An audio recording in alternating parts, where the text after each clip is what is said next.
Male black, no clothes, took the gun from a King County jail employee.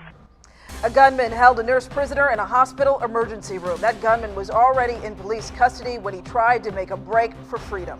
10 News begins with breaking news. That breaking news in Illinois, a nurse held hostage, an inmate being treated just outside of Chicago, accused of stealing a gun from a correctional officer. Just in the last 45 minutes, he was shot and killed by the SWAT team.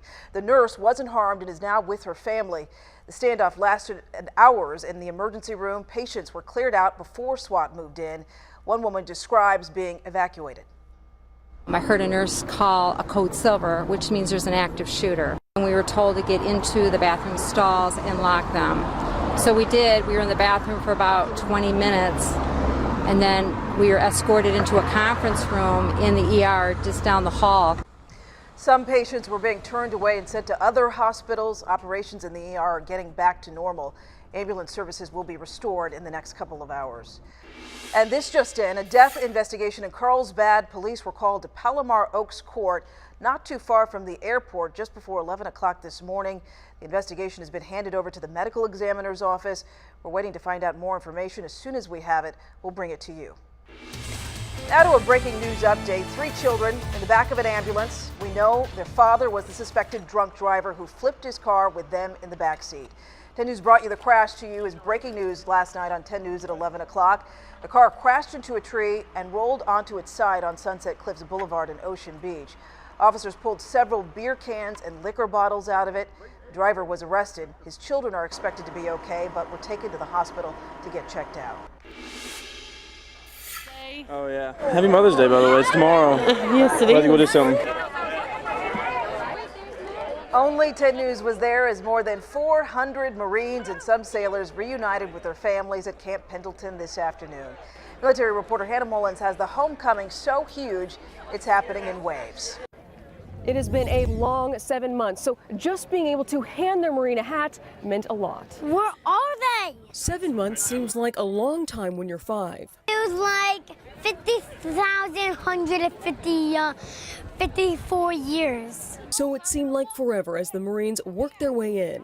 Where are they? Now, this Marine's nephew was trying to be tough. You can just call me Austin. Austin couldn't be more proud of his name or his uncle. And I got a special present for him. It's right here. His mom just wanted to hold him. Not being able to get in touch with your baby is really hard. She couldn't help but worry as they projected power in the Western Pacific, the Middle East, and the Horn of Africa.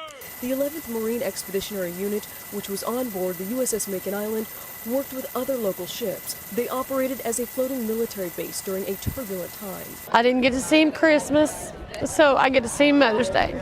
They were busy patrolling dicey waters off Yemen after rebels launched missiles at Navy ships. Then in March, the MEU offloaded about 400 Marines in Syria to support the fight against ISIS. He's going to teach me how to be a Marine. They make people safe and feel better. But the longer it took, the harder it was to be tough.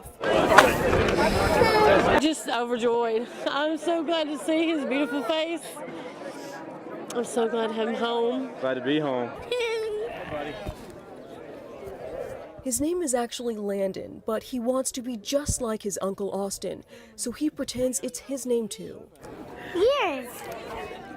Thank you. I appreciate it. The last of the 4,500 Marines and sailors should be home this week. At Camp Pendleton, Hannah Mullins, 10 News. Hannah, thank you. North Korea has launched a missile that flew about 435 miles. That's according to the South Korean military. It's unclear what kind of missile was launched. This comes just days after the election of a new South Korean president. It also comes as troops from the U.S., Japan, and 2 European nations gather in the Pacific for drills that are partly a message to North Korea. Well, huge plumes of smoke overtaking a northern California highway. A grass fire sparked in Los Banos, a city in Merced County. The video was posted, this video posted on Instagram this afternoon, but what's interesting about it is on the right side of the road where the video was taken, you can see the traffic is backing up. But on the left side where that fire actually is, well, it's barely slowing down. It's unclear how that fire started. A second fire, though, this one lit up the early morning sky in Oakland. It broke out at a construction site. Crews are concerned that a crane at the site could fall. Firefighters are expected to be on the scene until tomorrow. No one was injured, and there's no word on a cause. Well, turning now to our weather, taking a live look outside. It's a nice day, beautiful today.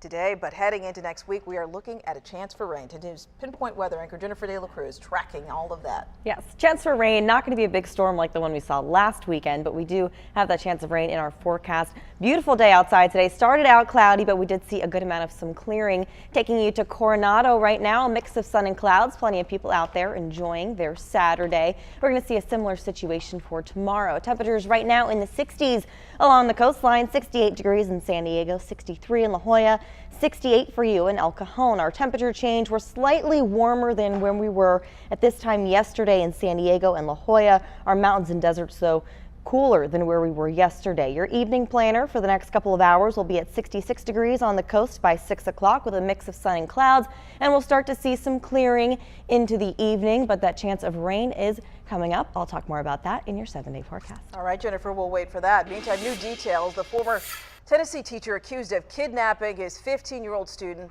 planned to kayak to Mexico from Coronado Island.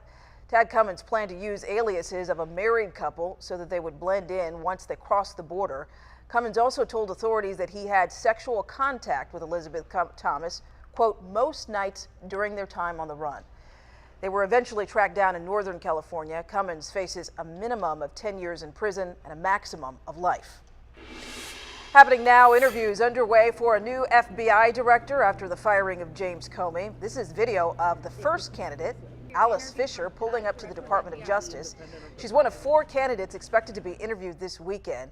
That group also includes Senate Majority Whip John Cornyn. Even more interviews are expected to be announced in the coming days. They come just one day after President Trump added a new layer of confusion to the matter by tweeting an apparent threat toward the former director. It read, James Comey better hope that there are no tapes of our conversations before he starts leaking to the press. The White House then refused to comment on the matter. Are there recording devices in the Oval Office or in the residence? As I said for the 3rd time, there is nothing further to add on that. Well, President Trump is also coming under fire for suggesting that all future press briefings might be canceled because he's too busy for his staff to answer questions with perfect accuracy. Well, a school is releasing disturbing surveillance video of a little boy who took his own life 2 days before Gabriel Tay took his life at home. He lay unconscious inside the boys' bathroom at his Cincinnati school. Now, this video at the center of controversy.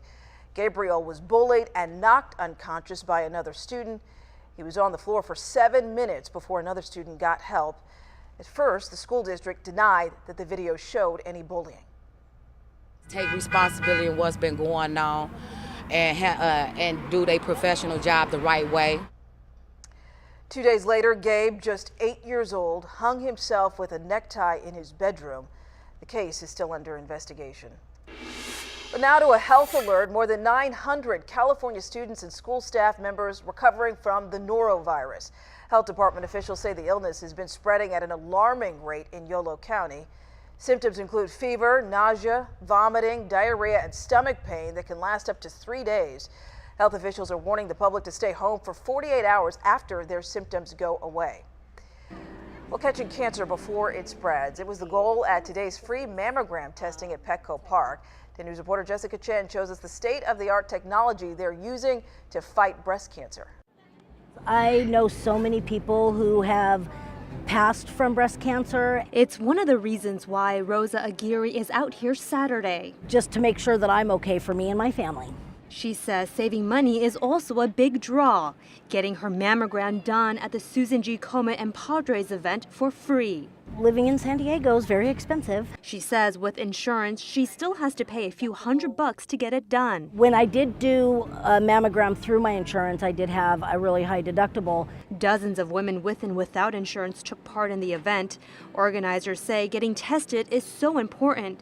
6 women are diagnosed with breast cancer every day in San Diego, but there is a 99% survival rate for those with the most common type if detected early. But when we're able to pan through those pages, it would really become apparent in a 3D mammogram. We're really, really proud of it. Lisa with Community Health Imaging Centers, who is doing the procedure, says they're using state-of-the-art equipment. The difference in me doing it compared to someone else doing it, I'm more comfortable having someone else check me. Rosa says taking care of her health is the best thing she can do for herself. I mean, I have 3 kids and I want to be here for them. At Petco Park, Jessica Chen, 10 News. Well, travelers have it a lot easier here in San Diego than they do at LAX today. Right now, the airport undergoing its biggest terminal shift in its history. Overnight, the airport started shuffling terminal numbers and gates. For the next 5 days, 15 airlines will make a move. LAX warning passengers to double check their ticket information. It's confusing enough dealing with the regular traffic in the airport, but when you got construction on top of that, that adds to the confusion. The changes are part of a nearly $2 billion plan to renovate 4 terminals at LAX over the next 7 years. Hijacked by hackers, the biggest ransomware outbreak in history. 99 countries, including the U.S., how this cyber attack is now crippling hospitals. And a phone scam targeting vets who misdialed the number for a health care program. Plus, mowing down pollution, how dozens of them went green today. Clouds are building and that marine layer is moving in. I'm tracking a chance of rain coming up in your 7-day forecast.